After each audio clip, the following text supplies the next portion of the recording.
Le conflit de travail chez Air Canada est entré en zone de turbulence sévère.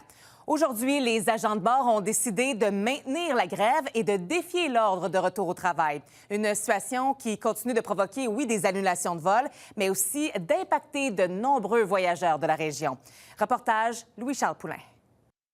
Nos envolées d'Air Canada, les deux d'aujourd'hui, ont été annulées. Ce couple d'Orléans a dû débourser 2 600 $ de plus que prévu à la toute dernière minute pour pouvoir s'envoler d'Ottawa vers l'Islande pour ses vacances. Mais là, on s'en va avec Porter et puis Icelandair, puis la vie est belle. Puis le monétaire dans tout ça, on réglera ça au retour de notre voyage. On espère avoir un remboursement d'Air Canada parce que c'est la faute d'Air Canada si on a des coûts excessifs. Ils ne sont pas les seuls à devoir payer de leur poche en raison de la grève des agents de bord. Ça va nous coûter un bon 1 000 $ supplémentaires pour notre chambre d'hôtel cette semaine. C'était pas prévu dans nos dépenses. Cette Gatinoise en voyage à Cuba doit maintenant attendre une semaine de plus avant de pouvoir revenir. Ma mère, je suis avec elle, elle a 71 ans, elle n'a plus de médicaments. On vient d'aller voir le médecin, mais ils n'ont pas beaucoup de médicaments sur l'île. Elle, ils ne pensent même pas qu'il va pouvoir avoir ses médicaments pour la semaine. Et selon ce qu'elle observe, plusieurs autres voyageurs seraient dans la même situation. Il y a des gens qui pleurent, qui crient.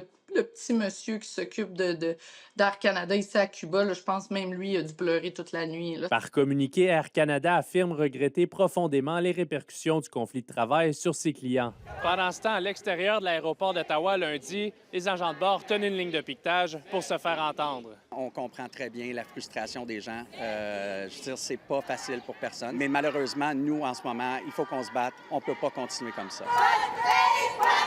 Malgré une ordonnance de retour au travail du Comité canadien des relations industrielles qui a déclaré leur grève illégale, le syndicat entend la continuer. And if it means folks like me going to jail, then so be it. If it means our union being fined, then so be it. En effet, le syndicat pourrait s'exposer à des amendes de 100 000 $ et ses membres de 1 000 $ par jour, selon cet expert. C'est beau d'être motivé pour dire on s'en va au bâton, on va aller se battre, on va aller jusqu'au bout.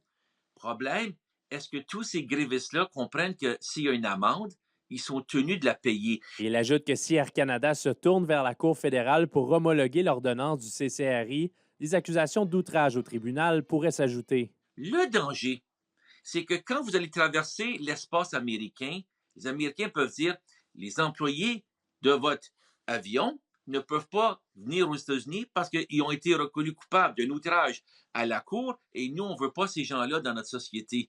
Donc, l'avion ne peut plus décoller. Selon lui, le syndicat a donc intérêt à ce qu'une entente intervienne rapidement, tout comme Air Canada, dont les pertes monétaires liées à cette grève risquent de se compter en centaines de millions de dollars. Louis-Charles Poulain, RNC Nouvelles, Ottawa.